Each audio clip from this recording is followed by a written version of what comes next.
Hello and greetings, students. Today is March 16th, and it is our first day of COVID campus.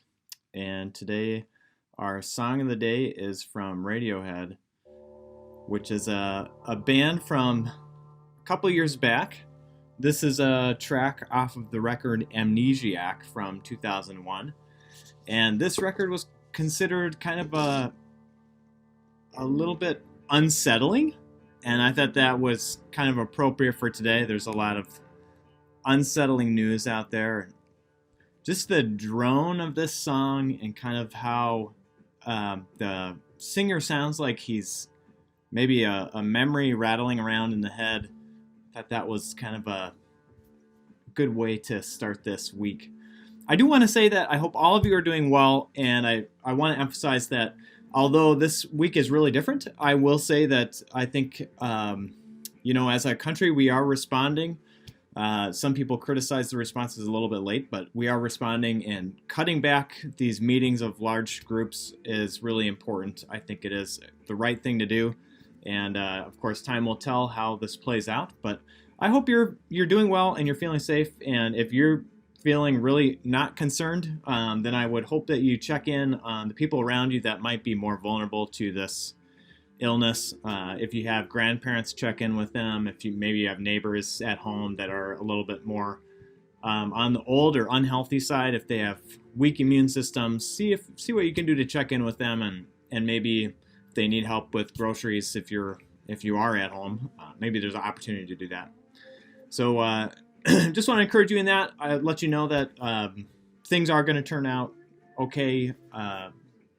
Keep your chin up, and keep being positive, and keep being the caring and loving person that you are. Okay, so that is our song of the day. Our word of the day today is asynchronous, because that is what we're going to be doing with this class. This class will be asynchronous from this point on. Synchronous is, some of you might know from the Greek chronos, that is time, Greek for time, and syn would be along with, so along with time, and then asynchronous would be not along with time. That is, for this class from now on, we're not going to be meeting at a certain time. We're going to be meeting each person coming in at their own time. So this will be an asynchronous online class. That means at the beginning of the week, I'll give you the reading and and practice assignments, and then you can go from there to create and explore and learn. And I'll be available via email per typical, so I'll be responding to those emails as we go forward.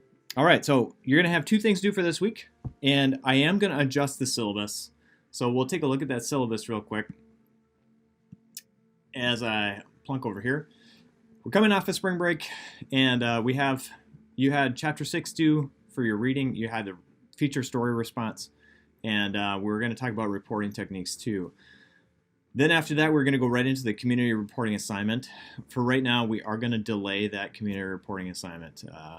We could plow ahead and just try to do phone calls. I don't think that's going to be best. And for some of you who are off campus, it's going to feel pretty weird. So we're going to move the things that came after that. We're going to move those up, and we're going to start with public relations. So I'm going to actually adjust this, and I'll try to get you that update soon. But for next week, starting with the 23rd through the 29th, we're going to be doing public relations material. And that is a really cool assignment, and everybody right now who has a business is doing public relations and sending out public relations, public releases. So all that is pretty interesting to take a look at. We'll be doing that for next week. All right, I don't want to get this too long, so I'm going to try to keep it rather short. You have two things that are going to be due before March 22nd at 11:55 p.m. And those two things are going back to our Moodle site in the reporting area.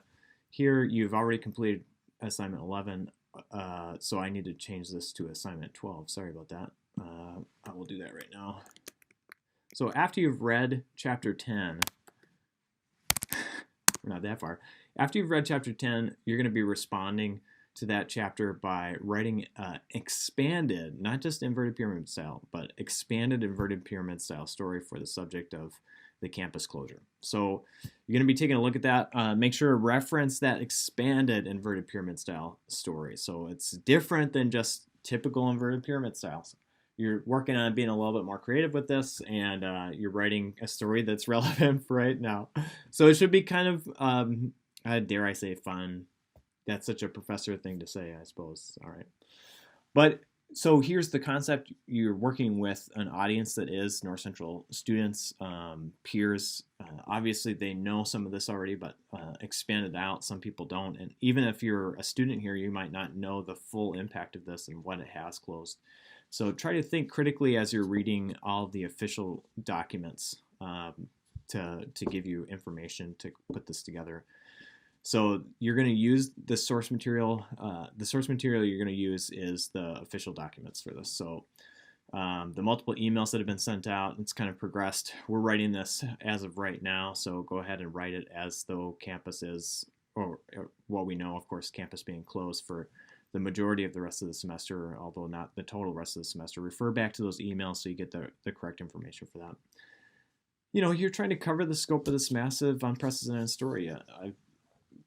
I don't think this has ever happened here at North Central. Of course, we're all facing something new and something different. So it's a active story too. Try to cover some of the things that have been affected. Of course, sports. It's so hard when students are working hard all year long for a season, and then the season's canceled, and that could be really challenging. So. Of course, our play, the spring play, and all the work that went into that. Give it your best shot. See what you can do to write a expanded inverted pyramid style story for that. 400 words. All right. If you go over, you might have to go a little bit over to capture this. You don't have to call anybody. Just use the source material, and you can pull quotes from that, just like we looked at with that Target press release example. And you can also, if you want to talk to another student and like have a student comment in there, feel free. Go ahead and do that. And then you can practice doing the paraphrase quote pairings too. You can practice doing the paraphrase quote pairings by taking a look at what the president is saying in the email. And then, of course, you paraphrase and then quote directly from that email. So you can do that pretty easily. But of course, you're not just rewriting the email, you're trying to take into account a lot of the different things that have been happening. So you might pull from information that you've read in the Star Tribune, but the main sources are those multiple emails. Okay, what are the two things you have due for next week? That's one of them. And the other thing that you have due is, I see a lot more here on Moodle than you do. Man, you worked hard on this feature story analysis, and you probably read for maybe an hour, 2 hours working on this feature story, and then really analyzed it. I was hoping to have a great in-class conversation with this, and we don't really have that.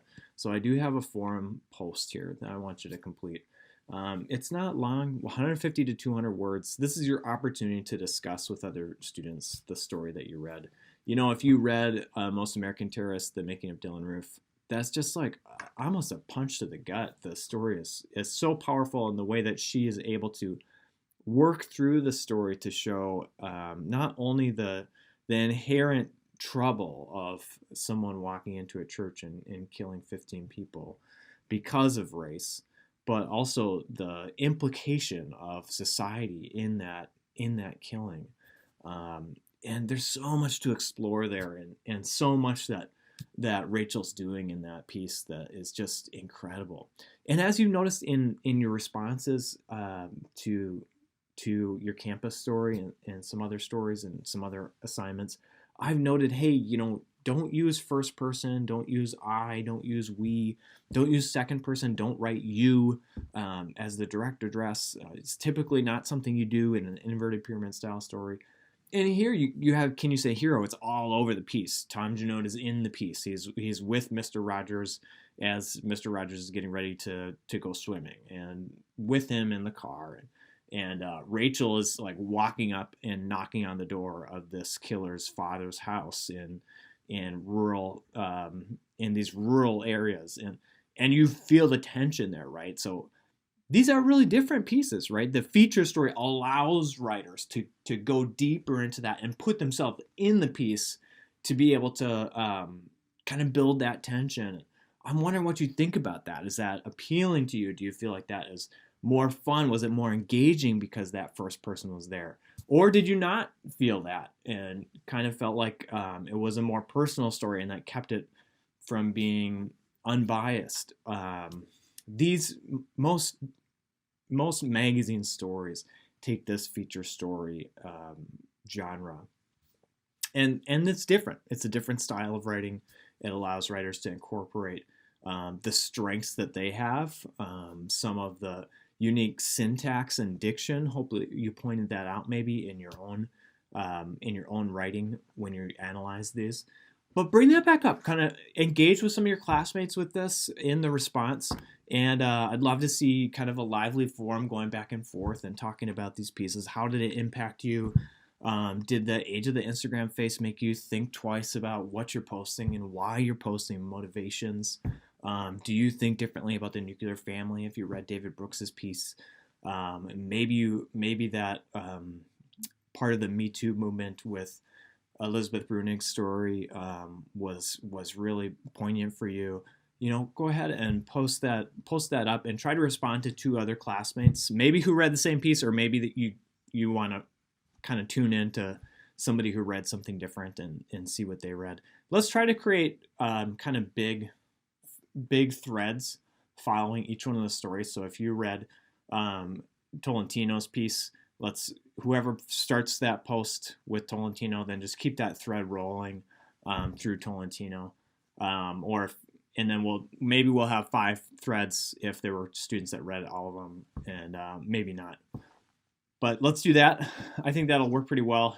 If you're a little behind the ball and you think, oh, crud, I didn't read one of those feature stories, then jump on it. Don't miss this opportunity to delve in. A lot of you, if you're at home, maybe you're on campus, you kind of have a new opportunity with this. Obviously, you're going to be busy keeping up with some of the homework that you have, but you can do a lot of mindless scrolling during this time too, and I encourage you to try to stay away from that. There's something called the endless bowl of soup that studies found. I don't know if I talked about this yet, but studies found that people, if they were given a bowl of soup and told that it was endless, that they could keep having more soup poured in, that studies found that they would eat more and more. They would overeat if they had the endless bowl of soup. And people who had one bowl of soup without any extra additive, or I'm saying this wrong. Let me start over. There was a study done, and there were 2 groups of people. One group of people just had a bowl of soup, and that was all they got. The other group of people had the endless bowl of soup. They could have refills on the soup or a second bowl, and it didn't cost them anymore. The people who had that tended to eat more and overeat and feel less satisfied in the end than the people who only had one bowl. All social media services recognize that you can have the endless bowl of soup. You scroll down and then it auto-populates and never ends. You never get to a bottom. And that's to keep you continually eating until eventually what we find is that a lot of people feel sick with how much they've taken in. So I just encourage you, if you can, to stay away from that and try to get into something print or get out to a state park or something and just spend some time away from a screen. I know it can be really hard since you're doing online stuff, but in your downtime, try not to do the endless bowl of soup. That can be helpful. I say it to myself too because I end up doing it sometimes. All right, well that's gonna be it for me. That's our class. Let me know if you have questions about this. Try to focus on really honing your skills for that expanding inverted pyramid style story, and it should be a good challenge for you. Let me know if you have trouble with that. Okay, I'll call it good here, and I'll look for a way to close the Panopto screen as we go forward. Okay.